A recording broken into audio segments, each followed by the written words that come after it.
सुख केवल परमात्मा में है और परमात्मा के ज्ञान से है। आशा करता हूँ साथ संगत जी निरंकार की कृपा से आप सभी अच्छे होंगे, स्वस्थ होंगे। साथ संगत जी आप जी के चरणों में बहुत ही सुंदर विचार जिसका विषय है सुख कहाँ है। सुख केवल परमात्मा के चरणों में है, परमात्मा के अंदर है। तो आइए साथ संगत जी जानते हैं इस प्रेरणादायक कहानी के माध्यम से। साथ संगत जी जीवन की आपाधापी में हम सब सुख की तलाश में दौड़ते रहते हैं। कोई दौलत में सुख ढूंढता है तो कोई रिश्तों में, कोई पद प्रतिष्ठा में और कोई संसार की चकाचौंध में। लेकिन क्या ये सुख स्थायी है? क्या ये सुख आत्मा की गहराई को छू पाते हैं? इस कहानी में साथ संगत जी हम जानेंगे एक ऐसे व्यक्ति की यात्रा जिसने संसार के हर कोने में सुख तलाशा, लेकिन अंततः जाना कि सच्चा सुख केवल परमात्मा में ही है। तो आइए साथ संगत जी सुनते हैं एक खोज की, एक परिवर्तन की और एक मिलन की कहानी। साथ संगत जी अर्जुन एक बड़ा व्यापारी था। उसके पास धन, बंगला, गाड़ियाँ, नौकर चाकर सब कुछ था। फिर भी उसे रात में नींद नहीं आती थी। उसका मन व्याकुल रहता, कोई अज्ञात चिंता उसे भीतर से खाए जा रही थी। एक दिन उसके बेटे ने पूछा, पिताजी हमारे पास सब कुछ है, फिर भी आप इतने उदास क्यों रहते हैं? अर्जुन ने कहा, बेटा पता नहीं पर क्यों, एक शांति की तलाश है जो कहीं नहीं मिलती। लगता है कुछ बहुत बड़ा खो गया है। अर्जुन ने तय किया कि अब सुख की खोज करेगा। वह पहले काशी गया, ज्ञानियों से मिला, फिर गया ऋषिकेश, योगियों से साधना सीखी, फिर विदेश गया, मनोविज्ञान, ध्यान, आत्मिक कोर्स किए। पर हर बार कुछ दिन तो अच्छा लगता, फिर वही खालीपन। क्या सच में दुनिया में कोई ऐसा सुख नहीं जो टिके? अर्जुन ने सोचा। एक दिन हिमालय की यात्रा के दौरान वह एक वर्ग संत से मिला। संत जी की आंखों में अजीब सी चमक थी, जैसे वहां आनंद का कोई समुद्र बह रहा हो। अर्जुन ने हाथ जोड़कर पूछा, महाराज आप में इतनी शांति कैसे है? मुझे भी वो शांति चाहिए। संत मुस्कुराए और बोले, तुम जिस सुख को बाहर खोज रहे हो वह तो तुम्हारे भीतर बैठा है। सच्चा सुख तो परमात्मा में है। वह जो तुम्हारे अंदर है तुम्हारा मूल है। अर्जुन वापस लौटा, लेकिन संत की बातें उसके हृदय में गूंजती रही। वह अपने घर, व्यापार, दोस्तों हर जगह देखता रहा कि क्या वाकई में सब कुछ उसे स्थायी सुख दे पाए। उत्तर साफ था, नहीं। एक रात वह फूट फूट कर रो पड़ा, हे परमात्मा तू मिल क्यों नहीं रहा? मैं अब थक चुका हूँ। अर्जुन ने संसार की चकाचौंध से ध्यान हटाकर साधना, भजन, सेवा और सत्संग की राह पकड़ ली। वह सुबह शाम परमात्मा को पुकारता, भीतर उतरने लगा। धीरे धीरे उसका मन हल्का होने लगा। अब वह दौलत में नहीं, ध्यान में मुस्कुराने लगा। लोग पूछते, तुम्हारे चेहरे पर ये अलौकिक तेज कैसा है? वह कहता, अब मैंने जान लिया है सुख बाहर नहीं परमात्मा में है। सालों की साधना के बाद अर्जुन को एक दिन भीतर से अनुभूति हुई कि जैसे कोई दीपक जल उठा हो, जैसे किसी ने कह दिया हो, मैं तेरे अंदर ही तो हूँ सदैव से। उस दिन से अर्जुन पूरी तरह बदल गया। अब उसका व्यापार सेवा बन गया, उसका जीवन सत्संग बन गया। वह लोगों से बस एक ही बात कहता, सुख मत खोजो, परमात्मा को खोजो। सुख तो अपने आप दौड़ता हुआ आएगा। साथ संगत जी अर्जुन की तरह हम भी कभी न कभी यह सवाल जरूर करते हैं कि हम इतने सब कुछ होने के बावजूद खाली क्यों हैं। उत्तर सीधा है क्योंकि आत्मा का सुख आत्मा का परम स्रोत परमात्मा ही है। जब तक हम उससे जुड़ते नहीं तब तक लाख दौड़ो लाख पाओ वो तृप्ति नहीं आती। तो आओ सत्संगत जी जीवन में एक बार उसी परमात्मा से जुड़ जाए, क्योंकि सुख कहीं बाहर नहीं, सिर्फ परमात्मा में ही। सत्संगत जी राजा चंद्रसेन की पुत्री अवनी अत्यंत सुंदर, बुद्धिमान और विलासित जीवन जीने वाली राजकुमारी थी। उसका महल शुद्ध चांदी से बना था। उसके लिए हर सुबह पुष्प वर्षा होती थी।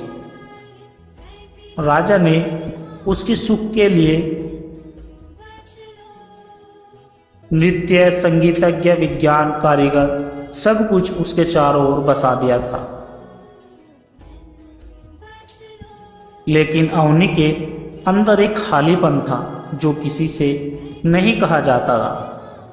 रोज राज को वह अकेली बैठकर आकाश की ओर देखती। क्या यही जीवन है? क्या यही सुख है? क्यों लगता है कि सब कुछ होते हुए भी कुछ नहीं है? एक दिन महल के पास एक बूढ़ा फकीर बैठा था जो गा रहा था, ना तन में ना मन में ना धन में है चैन, जो ढूंढे परमात्मा वही पाए प्रेम। अवनी ने उसे महल में बुलवाया और बोली, मैं सुख से जीना चाहती हूँ, मेरे पास सब कुछ है, पर फिर भी मन शून्य है, ऐसा क्यों? फकीर बोला, क्योंकि तूने सब कुछ छू लिया, बस उसे नहीं जो तुझे बनाया है। अवनी चौंक गई, तुम किसकी बात कर रहे हो? फकीर बोला, परमात्मा की, जिसके बिना आत्मा हमेशा अधूरी रहती है। अवनी ने निर्णय लिया, मैं उस परमात्मा की खोज करूंगी। राजा चौके दरबार स्तब्ध रह गया। एक दिन राजकुमारी ने अपना मुकुट उतारा और अकेली ही निकल पड़ी। पहले वह सिद्धार्थ आश्रम गई, वहां ज्ञान मिला, लेकिन दिल में ठहराव नहीं आया। फिर वह बनारस में पंडितों से प्रश्न किए, वहां उत्तर मिले, लेकिन भीतर शांति नहीं। वह तपस्वियों, योगियों, साधकों के पास गई, लेकिन हर जगह उसे अधूरा अनुभव हुआ। वह एक गुफा में बैठी, थकी हुई, टूटी हुई एकांत में डूबी। वह रोते हुए बोली, हे ईश्वर, क्या तू मेरा कोई भ्रम है? मैं थक गई हूँ, क्या तू कभी मिलेगा? गुफा की दीवारों से एक मौन उत्तर आया, मैं तेरे अंदर हूँ, तेरे बाहर ढूंढना व्यर्थ है। उस रात वह जागती रही। पहली बार वह चुप रही पूरी तरह। सुबह उसकी आंखें ऐसे चमक रही थी जैसे परसों से कोई दीप बुझा था और अब जल उठा हो।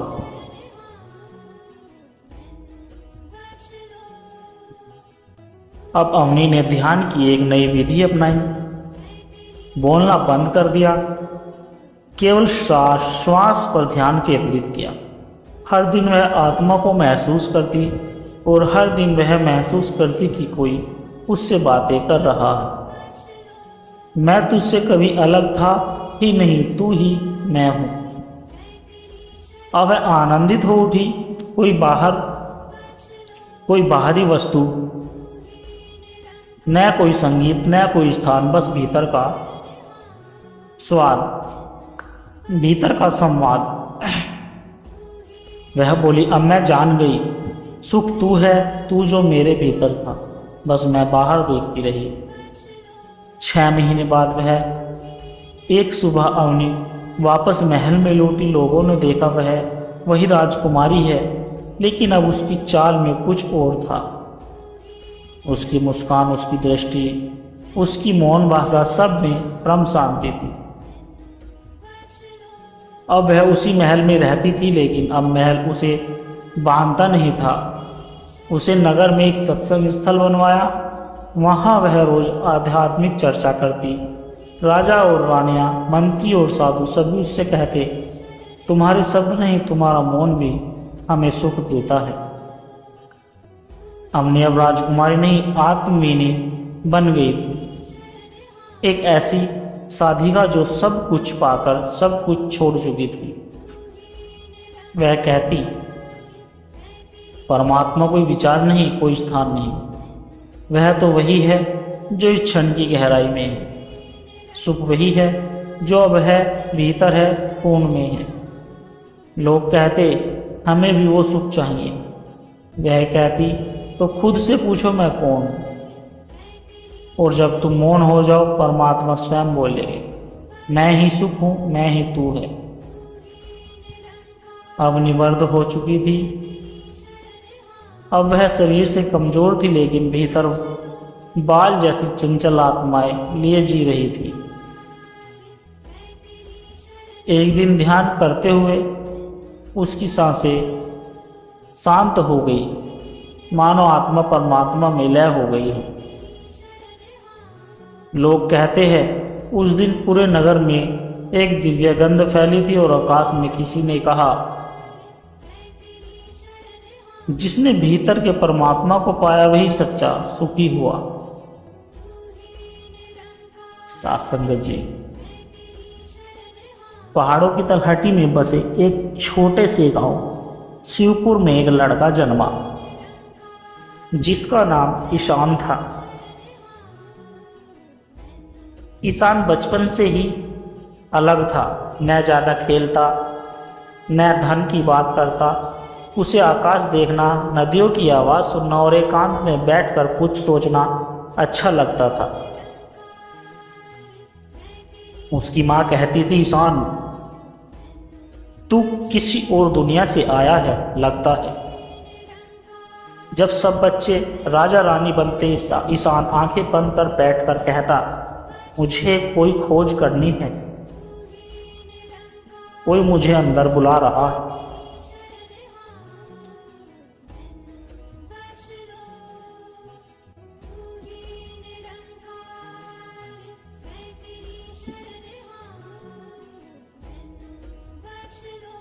एक दिन गांव में एक वृद्ध भिक्षु आया। वह ईशान को देखकर मुस्कुराया और बोला, तू वही है जो वर्षों से मुझे ढूंढ रहा। ईशान चौंका, आप मुझे पहले से जानते हो? भिक्षुक बोला, नहीं, लेकिन तेरी आंखें कहती है कि तुझे संसार का ज्ञान नहीं, आत्मा का अनुभव चाहिए। क्या तू सच में जानना चाहता है तू कौन है? ईशान ने तुरंत कहा, हाँ। भिक्षुक बोला, तो आजा मेरे साथ, पर ध्यान रहे यह राह फूलों की नहीं, त्याग की है। ईशान अपने माता पिता को प्रणाम कर जंगल में चला गया। भिक्षुक ने उसका नाम बदल दिया और उसका नाम निर्मल रखा। निर्मल ने मौन धारण किया, हर दिन भोर में उठकर ध्यान करता, मंत्र जपता, शरीर को संयमित करता। शरीर थक जाता, मन भागता, पर वह रुकता नहीं। भिक्षुक ने कहा, एक दिन तू मौन में उस स्वर को सुनेगा जो संसार के शोर से परे है। एक रात निर्मल को लगा कि वो भटक गया है। मन कहता, यह सब व्यर्थ है, दुनिया में जा, जीवन जी। उसने भिक्षुक से कहा, गुरुदेव, मुझे कोई अनुभव नहीं हो रहा है, क्या यह सब भ्रम है? भिक्षुक बोले, जब दीपक जलने वाला होता है तब तेल की कमी सबसे ज्यादा लगती है। तू कांच का दीपक है, पहले तुझे स्वयं को तोड़ना होगा, तब ही भीतर की लौ प्रकट हो। निर्मल ने उस रात आंखें बंद कर ली और एक ही बात दोहराई, हे प्रभु, मैं थक गया हूं, अब तू ही मुझे पकड़। अचानक एक क्षण आया जब सब कुछ शून्य हो गया। न मन था, न विचार, न शरीर, केवल एक प्रकाश, एक शांति, एक एहसास। मैं कोई शरीर नहीं, मैं वह आत्मा हूं जो सदा से थी। निर्मल की आंखों से आंसू बहने लगे, पर वो आंसू किसी दुख के नहीं थे, वे मिलन के थे। उसे पहली बार एहसास हुआ परमात्मा बाहर नहीं भीतर है। निर्मल अब वापस गांव लौटा, लेकिन अब वह साधारण नहीं था। लोगों ने देखा उसका चेहरा तेजस्वी था, उसकी आंखों में गहराई थी। बोलता कम था, लेकिन जब बोलता तो लोगों का मन शांत हो जाता था। उसने एक कुटिया बनवाई जहां लोग आते बैठते मौन होते और कुछ न कहते भी हुए भी सब कुछ समझ जाते थे। एक दिन एक व्यक्ति ने पूछा, क्या आप भगवान को देख चुके हैं? निर्मल बोला, नहीं देखा, पर अब मैं जानता हूं कि जो देख रहा है वह ही परमात्मा है।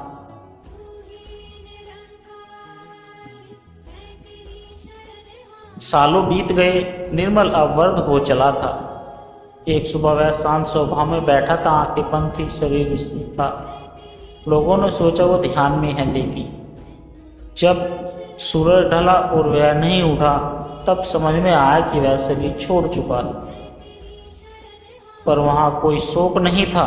उसके पास बैठा हर व्यक्ति बस एक ही अनुभव कर रहा था, और वह अनुभव था शांति। निर्मल की समाधि पर एक वाक्य लिखा गया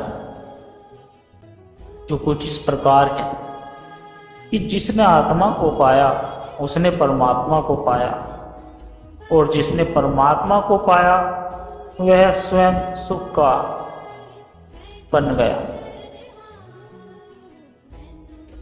लोग अब जानते थे सुख कहीं बाहर नहीं, सुख न इंद्रियों में है, न पद में, न संपत्ति। सुख आत्मा के मौन में है, और आत्मा में परमात्मा ही विराजमान है। सांसद जी, यह कहानी हमें सिखाती है कि जब तक हम केवल शरीर नाम पद या विचार में उलझे हैं तब तक सुख स्थायी अस्थायी है। लेकिन जब हम भीतर उतरते हैं और अपनी मैं के पार जाते हैं तब परमात्मा प्रकट होता है, और तब पता चलता है सुख केवल परमात्मा में।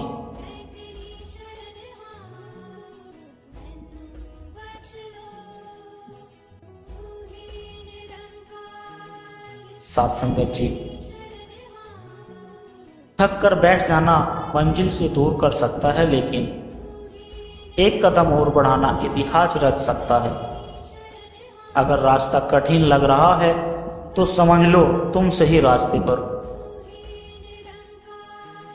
सपने वो नहीं जो नींद में आते हैं, सपने वे हैं जो नींद नहीं आने देते। हार मानने वाले को कोई याद नहीं रखता, लेकिन हार कर भी चलने वाले प्रेरणा बन जाते हैं। बदलाव बाहर से नहीं भीतर से शुरू होता है। जो लोग दूसरों पर विश्वास नहीं करते वे खुद पर भी नहीं करते। खुद को जानो, खुद पर भरोसा रखो। छोटे कदम भी बड़ी मंजिल तक ले जाते हैं, बस रुकना नहीं।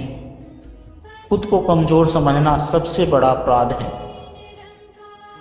मुसीबतों से भागना एक नई मुसीबत को न्योता देना है। जीवन में हर चुनौती बस एक परीक्षा है, पास होकर दिखाओ। तो करता चल, प्रभु साथ है, बस नियत सच्ची होनी चाहिए। संगत जी, दास के द्वारा गए गए प्रेरणादायक कहानी विचार यदि आप जी को अच्छे लगे हो तो वीडियो को लाइक करें, शेयर करें और कमेंट बॉक्स में धन निरंकार जी जरूर लिख दें। और दास को आशीर्वाद दे के हर रोज आप जी के चरणों में ऐसी ही प्रेरणादायक कहानी विचार लेकर आता रहूं।